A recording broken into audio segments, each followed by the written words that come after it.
Hi guys, yes, missed me last week, did you? I doubt you did.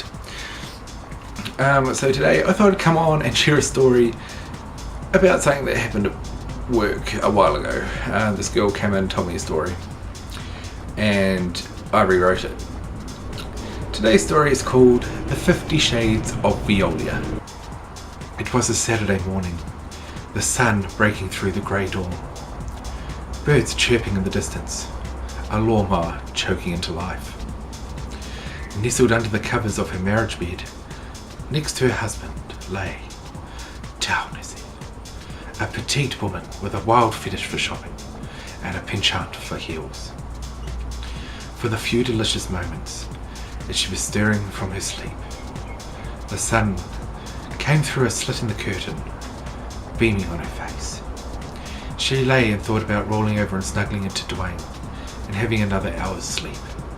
Instead, she decided to slip out of the bed and make Dwayne a cooked breakfast. He'd be doing extra hours that week, and she had spotted a new pair of heels that their overtime pay could go towards. She just needed to butter him up. She slipped quietly from under his large, bulging arms, those arms that made her feel so safe on the nights where the thunder shook the house, yet were gentle enough to brush the hair from her face when it fell over her eyes. Her bare feet touched the thick carpet on the floor as she felt around for her Gucci slippers with her toes. She was glad she had chosen such thick carpet, as these winter mornings we were getting chilly in the south. She slipped on her kimono and went to the kitchen, planning a small feast for the man of her life. Shielding her eyes as she turned on the lights in the kitchen, she wished she'd got a dimmer switch for mornings on like this. The light reflecting off the sparkling stainless and marble countertops always hurt her eyes.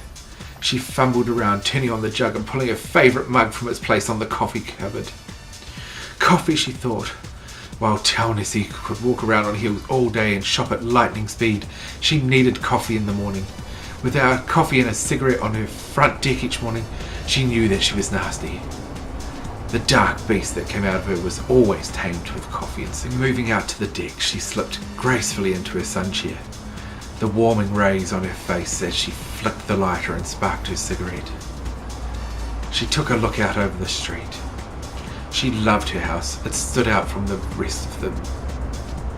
Her gleaming Primera, simply known as Molly, sat in the driveway, glinting with morning dew.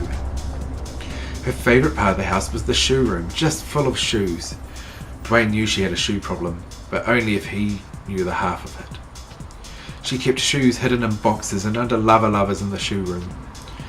She loved to walk in there while Dwayne was away at work and talk to them. Sort them by colour, taking in the wonderful smell of the leather and patent. She was awoken from her daydream with the shrill of the neighbour's smoke alarm. She was burning the toast. Drunk again, Taunisi thought to herself. She moved back into the kitchen, her eyes now adjusted to the light. She swooned over to the double-door fridge, throwing the doors open, looking at the contents of the fridge, hands flying about, grabbing bacon, cheese, eggs and tomatoes. A smile spread across her face when she had asked Dwayne the first time how he liked his eggs, and he said, fertile. That was the moment she fell in love with him and knew they'd be together forever. As she dumped everything on the counter and fired up the gas hob, she decided to poach their eggs. As she turned on the tap to fill the pan, the tap coughed and spluttered and a mere dribble came out.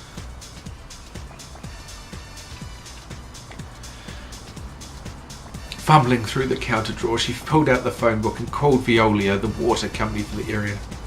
As she grabbed the pink cordless phone from its fluffy den, she tapped the number carefully not to chip her perfectly manicured nails.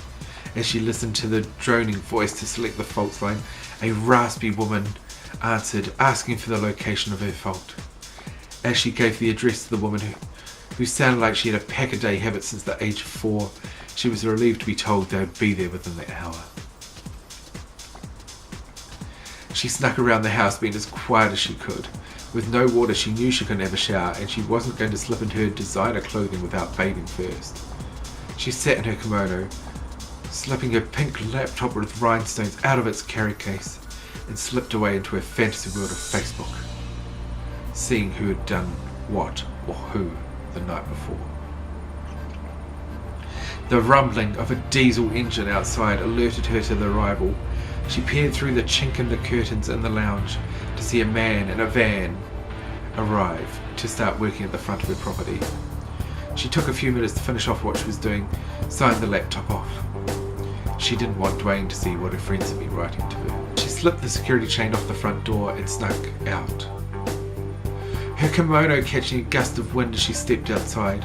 Holding it down daintily, she walked up the driveway to the serviceman on his knees, looking into her meter box.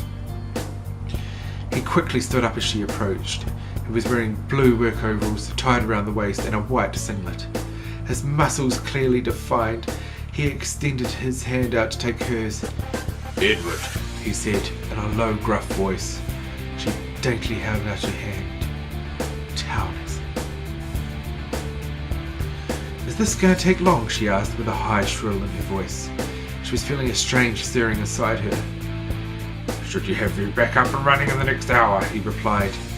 As she started to shuffle off, he crouched down. She heard a hissing noise, and there was a huge gush of water explode from the hole in the ground. Water everywhere, much like the fountains in the park she remembered as a child. Edward had stood back up, his singlet drenched and clinging to his skin, his deep tan glistening in the early morning sun as the water beaded off him.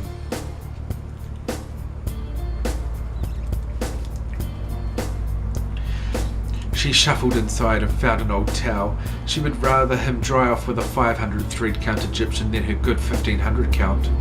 She went back out. Edward had removed his singlet. She saw his smooth abdominals glistening and his large, well-rounded pecs with a piercing in the right nipple glistening. She felt her breath had been drawn away as she handed him the towel and watched him dry himself off. His dark hair matted to his head in the water. He handed the towel back and she went off inside. Grabbing the cigarettes, she went out onto the deck and quickly lit one, huffing it back. What was this feeling she was getting? What is going on? She sparked up another cigarette, smoking this one slowly and calmly as she peered around the deck, watching Edward work deep in her yard, flexing his muscles as he threw the tools around.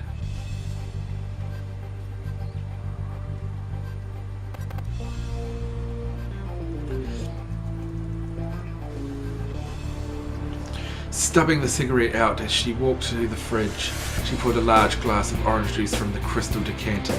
She walked out and offered it to him. He accepted it graciously, throwing his head back and draining it in one gulp. He thrust the glass back to her. She thought rather forcefully as she watched the muscles in his arm and chest move as he did so. "It's all fixed," he replied.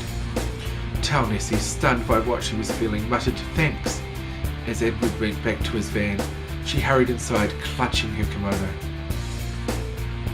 She flopped onto the daybed in the front window, looking out, watching Edward pack away his van, the sun bouncing off his muscles, heaving as he lifted the tools. "What am I doing?" she thought to herself.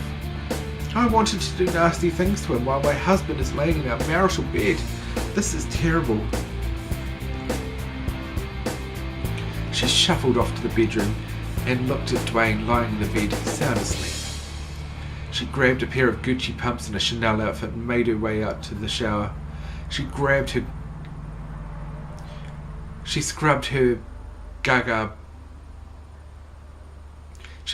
with her Gaga body wash and gold loofah, threw on her outfit, grabbed the keys and snuck out to Molly. The thoughts running through her head as she slammed Molly into gear. What was I doing? I'm a happily married woman. Dwayne provides me with everything I need and more. As she ran through a red light. Dwayne will never know. As she pulled into the local McDonald's, buying 2 breakfast combos for him and 1 for herself. She never ate in the morning, but she felt like she needed to get her something. But today, she felt like she needed something to get her mind off Edward and the water this morning. She sparked a cigarette and was puffing hard as she dodged the old woman walking in the middle of the road. Pulling into the driveway, she could see that the bedroom curtain was now open. She knew Dwayne was now awake. She snuck into the house and could hear the shower running. Knowing he was in the shower, she quickly checked herself in the mirror. Pulling her hair straight, breakfast onto the breakfast counter, she made coffee and had another cigarette waiting for Dwayne. As he came down to the kitchen, she wafted into his big, muscly arms, planting a kiss on his lips, and told him, "I love you."